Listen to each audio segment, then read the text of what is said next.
Welcome back, everybody, to another episode of Advice from a Call Center Geek, the Call Center Contact Center podcast. We try to give you some actionable items to take back in your contact center, improve the overall quality, improve the agent experience, hopefully improve your customer experience as well. Man, I got that thing down. After, I guess, 200 and almost 50 episodes, it kind of flows now.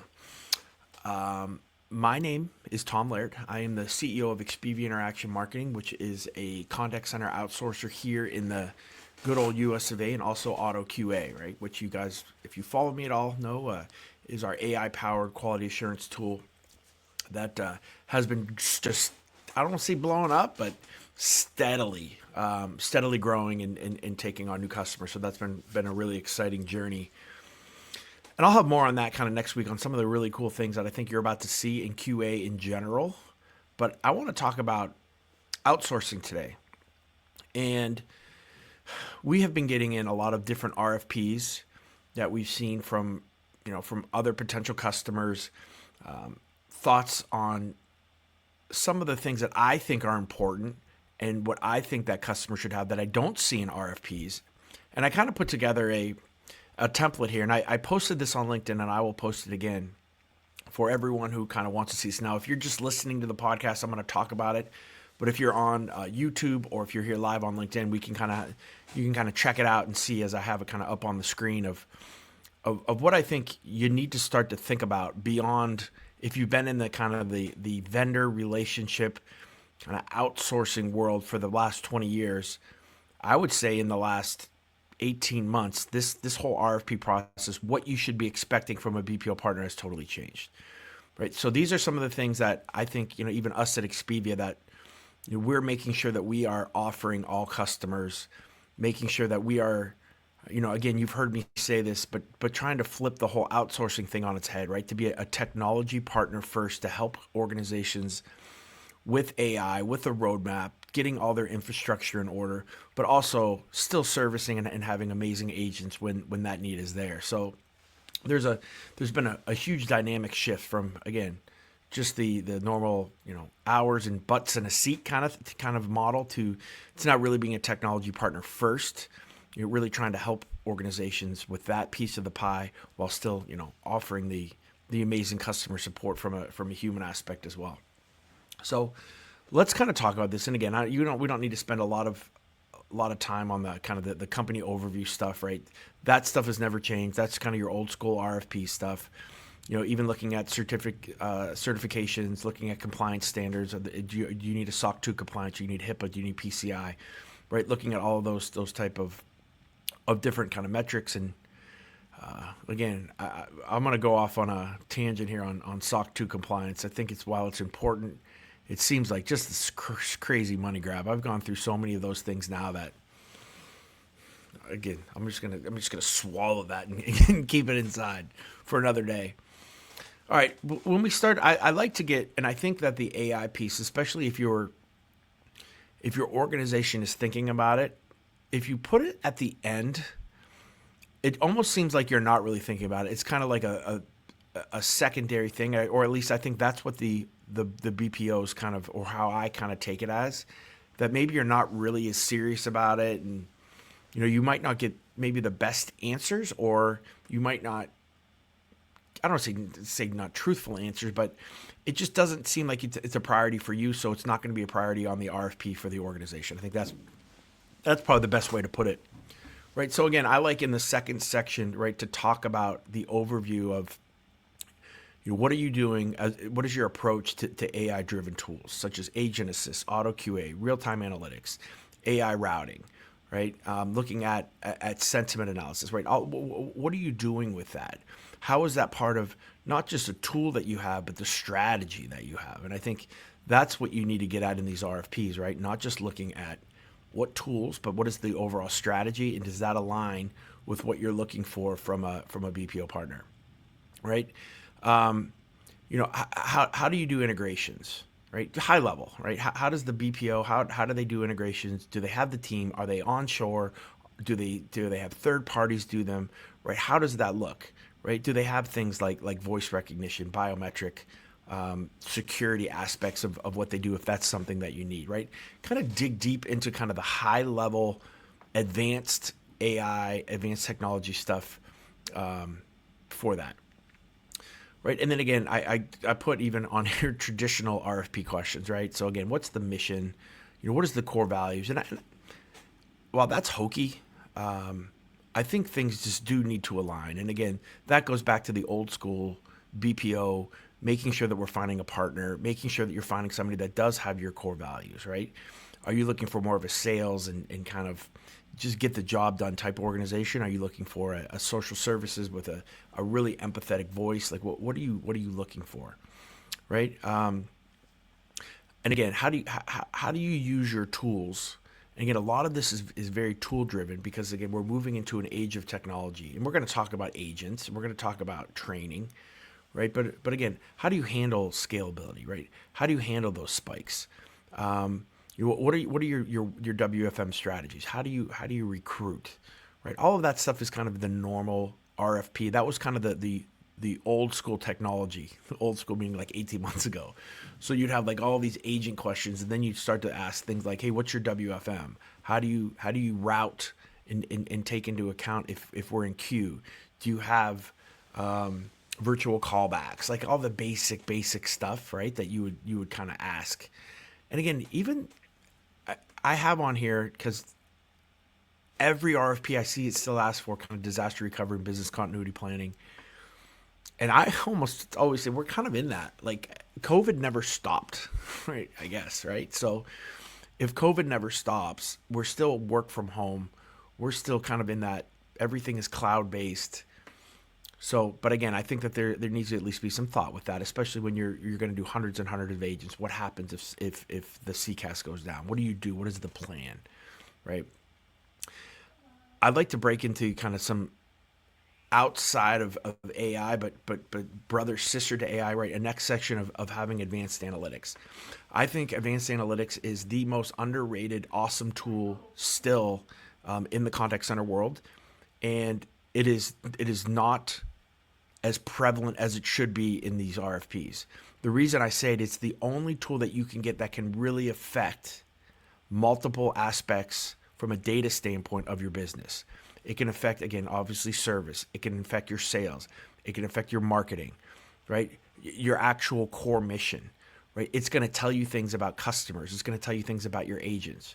So to really dig deep, and you want an organization that has real time post call analytics, getting into the quality assurance, right? How are you uncovering customer insights? Can you tell me that things like 38% of the customers who called yesterday used the phrase too expensive, like all the stuff that we can do at Expivia, right? Like I think that those key trends are just so important in today's contact center, right? Again, stuff that before was like game changing. Like that's a 2016-17 game changer.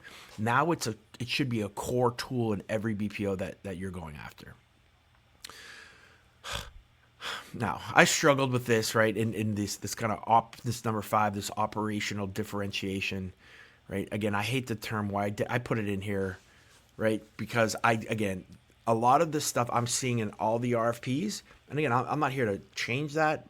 So this is kind of stuff I think you should have. So this benchmarks you with everybody, but then adds to it. Again, that whole white glove service and top agents. I think it's fair though. Me being an outsourcer, I want a section where I can kind of talk about how my actual operations differentiate, right? How my policies, how certain operational metrics can change and evolve, and how I'm a little bit better on the actual agent operational side. So that's kind of why I think that's important, because again, you're still going to be using agents, and you still need to drill down and understand if that contact center is legit, if they're not, and kind of how are they going to differentiate with you.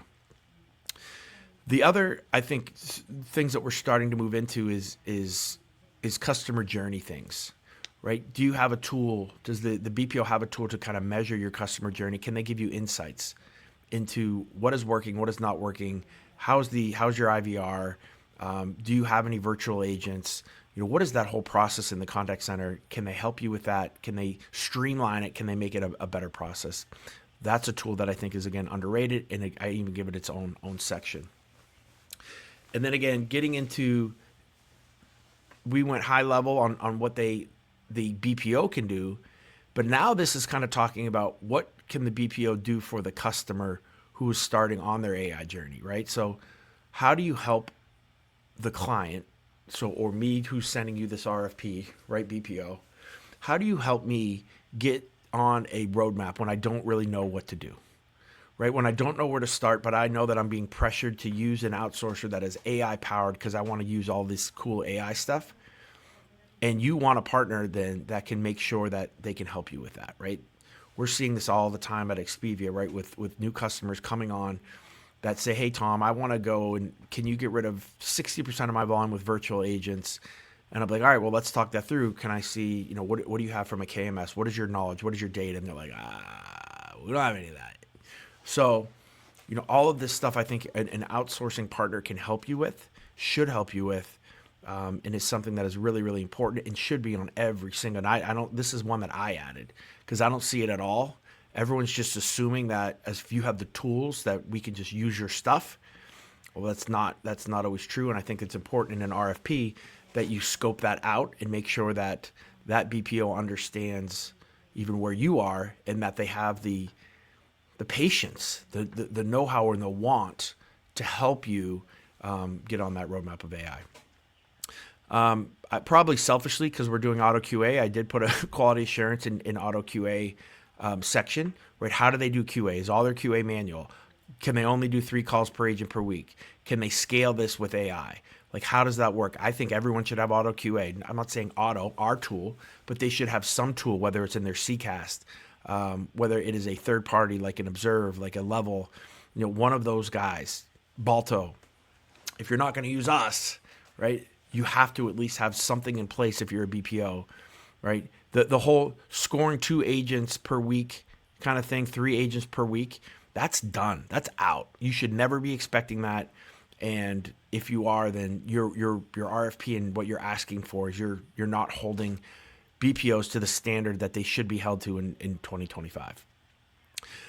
One of the biggest aspects I think of that has not been talked about enough, and a couple people on LinkedIn are doing it, but is workforce management, right?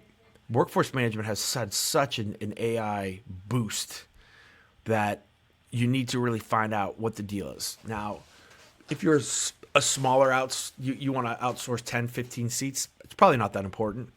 But you want to do 100, 200, 300, right? You better know what tools that customer is using if you're not using your own internal WFM tool, right? How do they handle surges? How do they maintain service levels? Do they use some type of workforce intelligence to move agents around without having a human being do that, right? What is their approach to scheduling? Do agents get to pick their own schedule? How do they trade? You need to know all that, and it needs to kind of match with what you want from the KPIs that you're looking for. I think that's really important. Hiring and training is always until AI, and we can always, if you follow me on LinkedIn, I'm arguing this all the time, right? But hiring and training is still a vastly important thing, right? How are we onboarding agents? How are they training? Is everything virtual? Do they come into the office? What tools are you using? How are we continuing the education of agents? How do we coach? Right? All of those things are just so vitally important. And that doesn't change, right?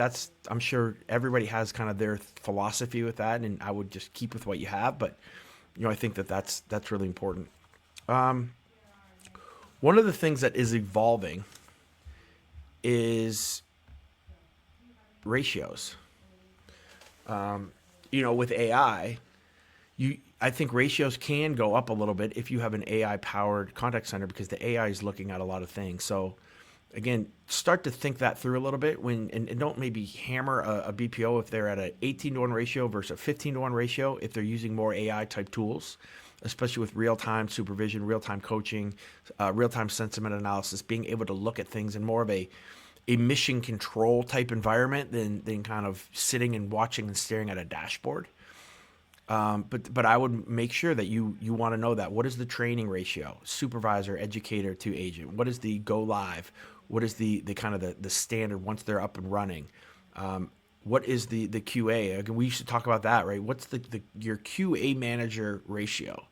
And if they're still talking about that, then again, they're probably fall behind because they're not using AI. But yeah, all of that I think is really important. We still got to understand our KPIs and our metrics. And I would just tell you that this is evolving, right? Yes, service level, average handle time, ASA. What else am I missing?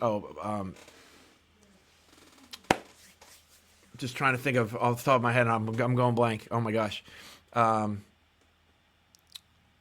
All of those type of kind of, again, old school metrics, they're still vitally important, right? But we need to evolve those metrics just from the KPIs and the workforce management to the quality metrics, looking at sentiment scoring, looking at agent and customer sentiment, looking at your quality scores, looking at first call resolution a little bit more. We can talk about NPS and CSAT, but and how we score that. But I think, again, there needs to be still some type of customer feedback, whether you're using AI for it, whether you're actually using surveys. I just did a big thing on why I think surveys stink. But still, I think that, the old school metrics and KPIs are still really important. And that kind of rolls with, with your SLAs. I would also talk about SLAs as it relates to client support. Right. Again, like at Expivia, we have a 15-minute. If a customer sends an email, right, first of all, if you call, we will answer. Right, that customer service person will answer. You'll have everyone's cell phone. But if you send an email, there's a 15-minute SLA that we have to respond to, and if we don't have the answer, we'll be like, hey, I'm checking on that. How does that work in the BPO? I would ask that. Make sure that you kind of have that pinned down. Reporting and dashboards, you shouldn't pay extra for them. Right? They should be free for you, right? Monitoring, blind monitoring should be free for you, right? You should be able to just pull up a dashboard. And now, again, you can't have 400 dashboards, but, if your team needs 5 to be able to see all of the things that are happening in real time, right? That needs to happen. You should be able to double click on agents and do monitoring, right? All of the reporting, while I'm sure it's totally fine to want things to be sent to you. It is, yeah, I did. I sent him an email. Sorry about that. It is also, just vitally important that you have access to all of your data, even if you're getting reports daily. You want to be able to see, again, not just real time, but looking kind of at that integrated report, looking at that historical report. What is the call volume over time? You shouldn't have to ask the BPO or the customer for that. All right, number 15 is getting to be different, right? Cost structure. How are they working things, right?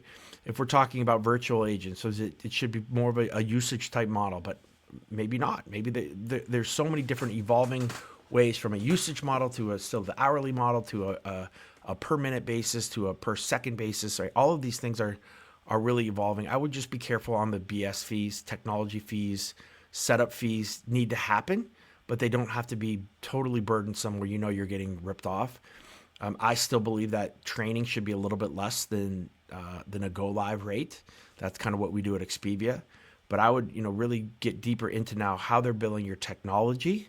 Is there extra fees for analytics? Shouldn't be, but a lot of people do it. Is there? Maybe that's why we're not as big as we are, because I'm not charging enough for all of this stuff. But anyway, find out about that and what is comfortable for you. I would do a full cost analysis. I mean, I know most of you do that, but that's not going to be as easy as it always is, just because there's a lot of different now pricing models that are out there. We talk about intent analysis. We talk about self-service. This is evolving, right? This is now, talking about not just, setting up a chatbot and setting up an IVR, but, or maybe that's good. Maybe that's fine for you, right? Maybe that's a discussion to have right now. Is we don't have to go all the way to a full-blown AI virtual agent to do everything, right? You need password resets. You need account balance. You need basic things like that. The way that we've been doing self-service for a long time is going to work just fine, and it's not going to cost you an arm and a leg. So understand what your capability needs are, and I think that will tell you a lot about what you're looking for then from a self-service. There's a lot of questions in here, and I think you're going to see a lot of companies really hammer this section, right, to try to look like they're very AI centric and forward, and we're going to take away all this and do this for you. But just make sure that you're reading between the lines. Make sure that you're not getting charged for things you don't need, and understand if you have basic things, you can get away with basic tools. If you have really advanced crazy things, you're probably going to need advanced crazy things, right? So I think that's really important with that too. And again, there's kind of this, I guess, miscellaneous kind of sections. When you're talking about, how you work from home, how do you do virtual agents, what are you doing from implementation? How long is this whole thing going to take? Right? Really drill them down on that. I normally say work quicker than you guys because it's the MSA and the statement of work that normally holds everything up because lawyers got to get involved. But once the lawyers are out, then we're in a good spot. So, and then again, if I would always ask for some case studies on some of the important metrics that you guys are showing. So case studies on, if there's any AI implementation, case studies on somebody who didn't have AI and how you help them, case studies on maybe how you moved virtual agents right away from live agents and the cost savings. Ask for analytics. What type of data have you been able to get of a customer? I think all this stuff is really, really important and can really help you and make this a successful, again, not false hustle. Because again, I see a lot of RFPs that ask for things that have no bearing on the actual impact of the operation. This RFP right here is thorough. It's not overburdensome, and it gets right to the core of that human and that AI, together. So again, I will post this again on LinkedIn. I'll post it in the comment section when I do when I post this episode. I will try to post the link on LinkedIn on like the YouTubes and that, and then in the show notes. But again, I think that this can help you. And again, if I just ask if any of you use this, if you have found any value in this today, that you just include Expivia, right? Include my BPO in your RFP process. Right, we like to just at least show you kind of the things that we can do. We're not the biggest contact center. I think we're one of the best. We're one of the most technologically forward companies. We're the only BPO that's on the nice CXone Executive Customer Council with these giant names, and I still don't know maybe why I'm on it. But I would love to talk to you about this. And again, if you're looking to go, we're a U.S.-based contact center. So if you're looking to go offshore, nearshore, if you need assistance or help with that, please reach out to me too. I'd be more than happy to kind of even give you some names or at least point you in the right direction and anything I can do to help. So again, hopefully you found some value in this bad boy, and I'll talk to everybody next week.